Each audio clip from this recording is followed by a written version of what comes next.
Welcome back to the Move Better podcast. Today I have with me Lisa Dahl, who is a health and well-being coach in Bolton, Massachusetts, and I look forward to talking with Lisa about her what she's got going on and how her company has involved. And Lisa, I'm going to let you take it away. Tell us a little bit about yourself and what you're up to these days. Well, first, thank you so much for having me. And, we've known each other for a while, so it's super exciting to have this conversation. So as you shared, I am a health and well-being coach.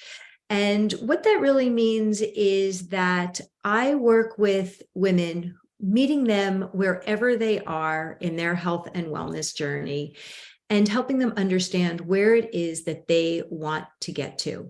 What makes me different from other health and wellness coaches is that I take a non-diet, no-rule approach to health and wellness. So when you meet with me, you don't have to kind of brace yourself for these mega changes that you're going to have to do tomorrow morning that are not sustainable. You've already done that. What we do is that we take a long, hard look at where you are, creating awareness of what are the challenges, what are our opportunities. We create a vision of your best self, of where you want to be, and then we break that down into actions and behaviors on what is sustainable and what you can do every day. That sounds like a very calming and a nice way to approach health and well-being. Do you focus on one specific aspect? I mean, it's whole body and it's a great question. And while I have an expertise in the practice of intuitive eating and mindful eating, what I have discovered is that food is just the messenger. And that we really need to take a look at the whole body approach. What is going on with your physical and mental, emotional health? When we shift one thing, there is always a ripple effect of what is happening. So often people will say, I'm a binge eater, I'm an emotional eater, I'm doing all these things, and I've been dieting, and then I'm not dieting.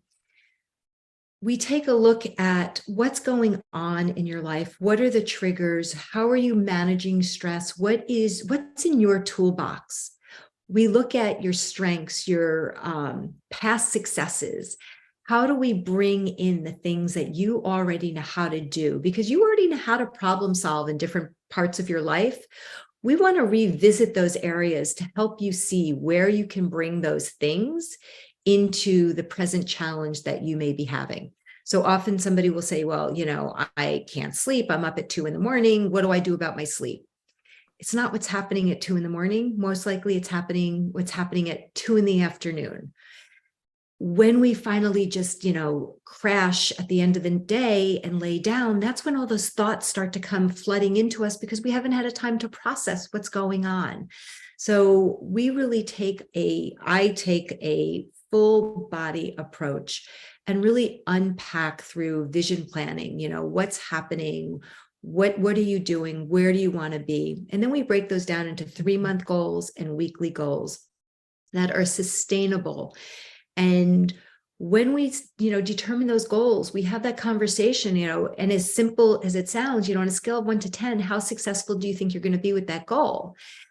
If it's not, an 8 or above, we want to unpack that goal a little bit more so that we can figure out where's the pushback and eliminate the resistance so that we can build confidence and self-efficacy. So what kind of who's finding you, but who's my client? Yeah. Who and why would somebody not why would they want to come work with you, but like why are they going to seek? What are they looking for in their journey? So my typical, quote unquote, typical client is women who are 35 and above, who have struggled with their weight is typically the first thing that people really want to, quote unquote, fix.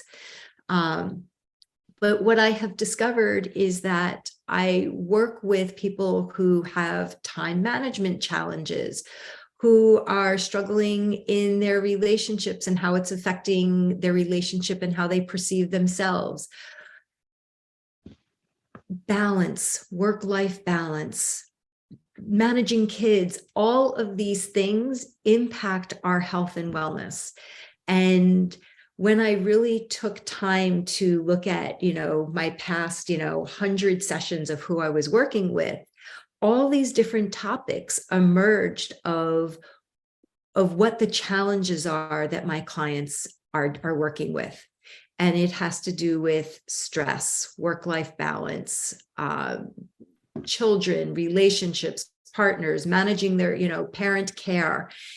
And it all comes back to, how do we find the tools and the confidence to care for ourselves, that our needs are just as important as everybody else that we are supporting, and how to bring yourself into that limelight of importance. So it's been an interesting process over the last few months, because I used to say, well, I only work with clients who have disordered eating patterns. And that's really not true. I work with all of these things, and it just happens to show up in their relationship with food. That this question may seem, the question is, have you noticed a difference? I mean, so the last 3 years have been worldly different, and now we're shifting back into, the COVID emergency is, and we're shifting back into normal. Have you noticed a difference, whether in the last few years or right now, as we're transitioning back into normal, in how people are reacting to that, and how people are like, is it different now than it was in 2019? Like, are they coming with different problems, or is it heightened? Because the reason I'm asking this, I can tell from myself, I have more, I want to say responsibility, but my parents are getting older, and there's been a lot of health crises, and they're fine right now. But in the last 3 years, and I don't know that, some of it has to do with COVID, but some of it is also just they're older and I'm older, and I have to pay attention to that. And so, and I've noticed all that kind of struggle. And one thing that I loved about 2020 that we don't talk about, but like when the world shut down, we all didn't have to run anywhere, and everything seemed to be just like super like easy, not the connection with people, but and so have you noticed a difference in that? And that I think it's a great question, becoming aware of how these changes have impacted the push, the pull, the resistance, our time, introvert, extrovert. And I feel it in myself, as an introvert, I really embraced the pandemic, and I'm not discrediting the suffering that went on and the chaos in the world. I don't want that misconstrued at all. But as an introvert, and my partner is an introvert, the two of us kind of like tucked in, and it was an easier time for us. I'm noticing with my clients as well as myself now, the resistance of, okay, you can pop on a Zoom call at 10 o'clock and it takes you 30 seconds to be prepared, versus, oh, why don't we go meet for coffee? And all of a sudden I'm looking at my calendar and I'm going, well, I've got a call. It ends at, 5 of 10. And I've got another call that I want to schedule at 11. And all of a sudden that coffee seems really hard to fit in because it takes more time. And I think it's important, a word that I really use a lot, and this is something that a lot of my clients that I didn't mention earlier struggle with, is social nourishment. How are you getting your social needs met? If you're an introvert, you may have less needs. You might only need 1 or 2 people. If you're an extrovert, are you getting back out there? What is your fear of getting back out in the world? How are you protecting yourself? So I think it's very individualized, and I'm seeing it, from my own personal space as well as from my clients. And I have some clients that are desperate for the social interaction and nourishment. And there's still some fear. It's, the world has opened up, and COVID is not gone. It's been pushed down and it is still very prevalent. So it is, it's a great question. And I don't know that there is a black and white answer, as there's rarely that for anything. And I think it's important for people to be introspective and, are they an introvert? Are they an extrovert? Are they an ambivert?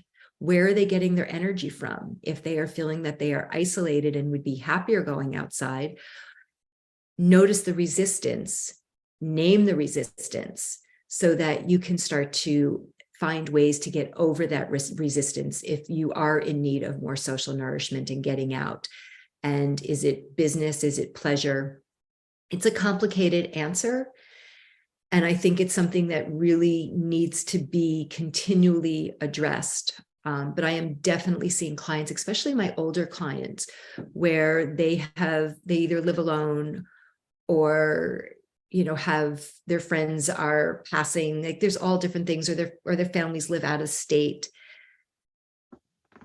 Their lack of social connection has such a negative impact on their health and wellness.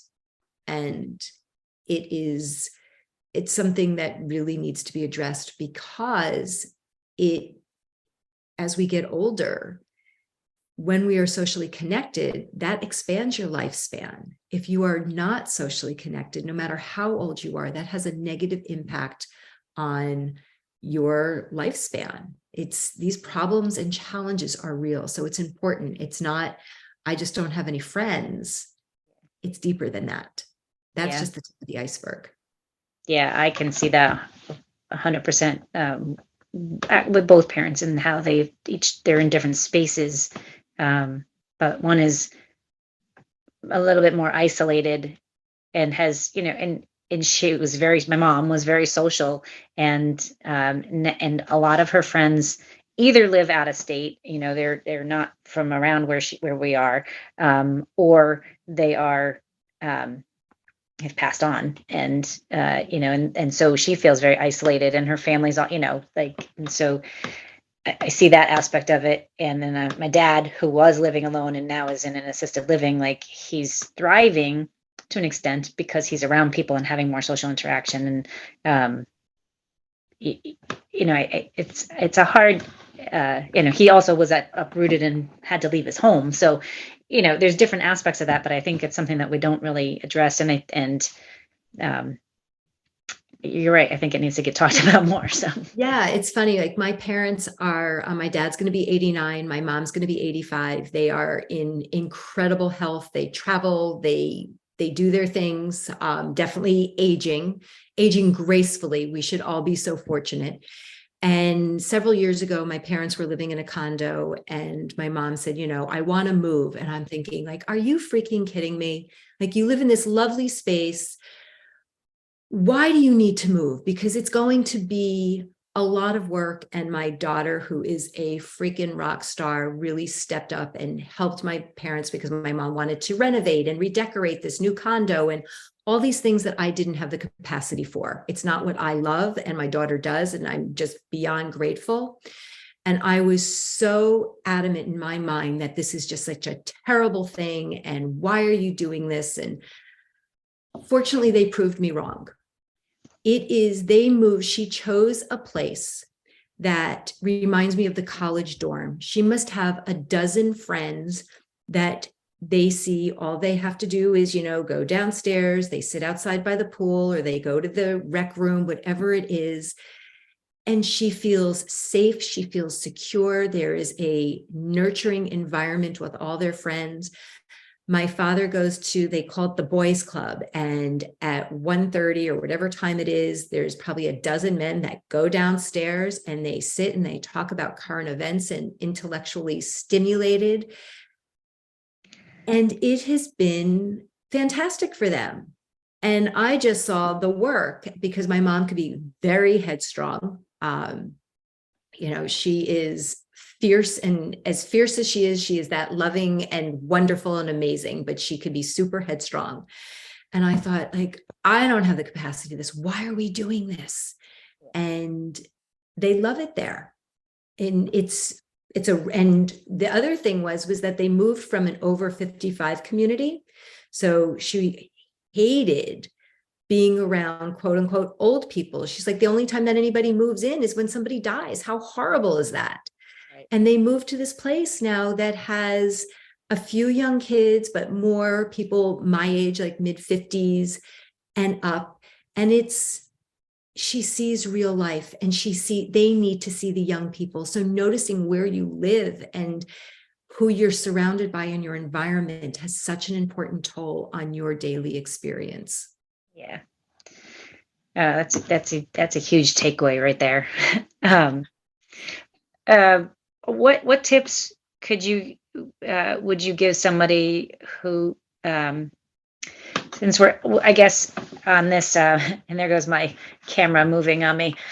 um, what tips would you give someone, either, I guess, what tips do you give people in general, like three tips that are common, whether it has to do with, finding that social connection or time management or health and eating in general, and in your practice? A few of the tips that I really always emphasize is that change takes time, time, patience, practice, and self-compassion. The first step is creating that awareness. Where is it that you want to go? And to get rid of that black and white thinking that any step that you take is progress. Change is about progress, not perfection. Health and wellness is a moving target. We don't just land there and stay there. So it's really important to be present, to be flexible, and to be resilient, because life changes in a split second. And when you dig your heels into saying like, well, this is working, this is what I'm doing today, that's great. And it may be different a minute from now, tomorrow, next week, next month. Always being able to be in that moment, to create that awareness and to figure out what is the best choice that you can make with the information that you have right now. So I'm not sure if that was 3 clear tips, but there was a bunch of things woven in. No, that was awesome. That and the dynamic and the fluid comment that you made, and how life is changing. That is my philosophy on movement, posture, and balance. Many people always say, you have to, like, I have to get better balance, and I have to be standing up straighter, and in order to have better balance, I have to be completely still.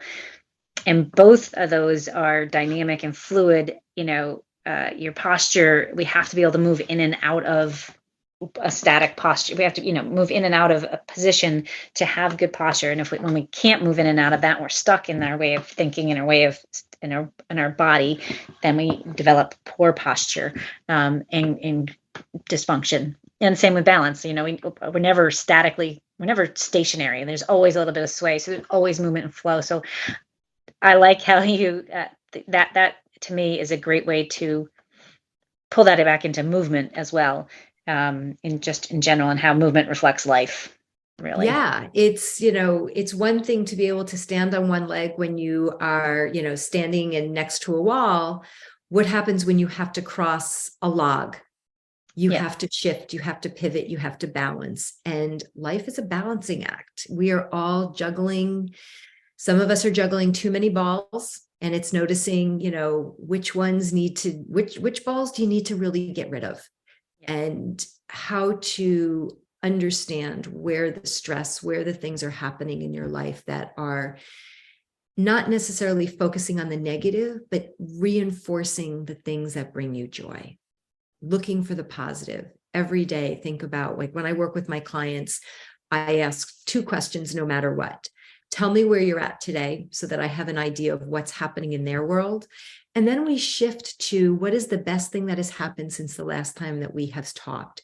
So that automatically, I'm not looking to diminish the fact that somebody might be in pain, but we want to also remember that there is joy, because when we remember the joy, that's where we start to springboard and have the capacity to move forward. We're all pivoting and balancing the best we can. So that's excellent advice. And I love those 2 questions, that, I think they're good questions that anybody can ask themselves when you wake up in the morning in general, and find, maybe the whole, when we focus more on what is bringing us joy and happiness, and what we're grateful for, more of that falls into place. So what we focus on grows, and just Yeah. even if it's just the one, what's one thing, so And that that, is it. What is the one small, simple thing that you can do? And if it feels overwhelming, break it down into the smallest bite-sized piece that you can do, that you don't have that angst when you're like, oh, like it just seems so much. Keep checking in. Wait until you get the, oh, I can do that. Doesn't matter how small, the fact that you can do it, you found your spot of least resistance. yeah. Lisa, what programs or projects, what have you got going on these days? Like, what's coming up in the next couple of months for you? Lots of good things. First thing is that you can find me. I am doing, for those of us that are local to Massachusetts, I have a TV show called Getting Healthy Without Rules. That's that you can find it on the Marlboro WMCT TV station. But every episode is uploaded to my YouTube channel under the playlist Getting Healthy Without Rules, and it talks about all these things that we are talking about. The premise is that it is a non-diet, no-rule approach to health and wellness, and I have guests on anything from stress management to sleep to I just recently had a finance fitness coach who was just absolutely amazing on shifting our thoughts about our finances and how they impact our health and wellness. So I encourage, if anybody wants to get to know me a little bit better without reaching out, because sometimes reaching out, that first step is a little scary, you can watch the show. I offer one-on-one coaching, which is always available. And depending on the time of the year, I have a mindful eating program, which is fantastic. And no matter what your relationship is with food, no matter what plan you follow, mindful eating is something that you can bring into your space. I have some bigger one-day retreats coming up where we are combining efforts with a happiness expert, and we're going to be talking about authentic beauty and taming your gremlins on how your relationship with yourself. I'm also going to be teaming up with another woman who is a plant-based chef, and we're going to be talking about mindful eating and nourishing to flourish. So all these things will be able to be found on my website. Some of them are not there yet. What I do have in place all the time are free monthly office hours. Come ask questions.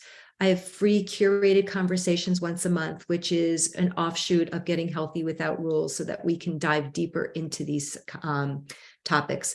You can always find me on Instagram, not as much as I used to be, trying to notice my resistance because it is exhausting. Facebook. And so it just depends on where my capacity is, on where my channel is growing.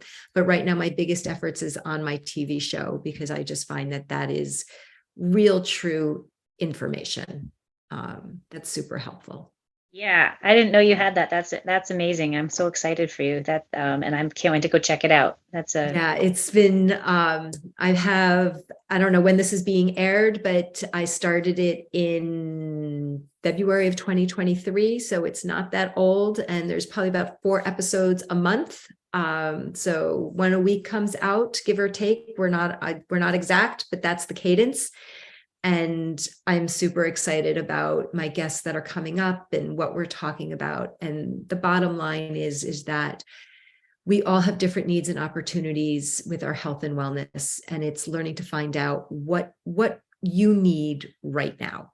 And that's what we're about. Awesome. And I'll get all your information and put that in the show notes, so that's listed there for everybody to reach also. Yep. LisaDahlWellness.com is the best place to start. Perfect. That's good. This has been great. You've got some, I think, some excellent insight into living our best life, which sounds like a cliche, but finding the balance between the struggle, the push, and the time to enjoy and finding joy in the moments in between also. And, I'm excited for what you've got going on and everything. And I know that you've continued to grow and evolve over the years that we've known each other. So I look forward to seeing everything that comes going forward too. Thanks. Awesome. Well, I thank you for having me as a guest. I'm excited to be part of your community, and I'm very approachable. So if you have questions, feel free to reach out. Thanks. That concludes another episode of Move Better Podcast, everyone. Don't forget, when in doubt, don't forget, when in doubt, breathe out. I forgot just then. Take life one step at a time. And as my friend Drew Kelleher said, you are responsible for your own vibes. So go get it. Have a great day.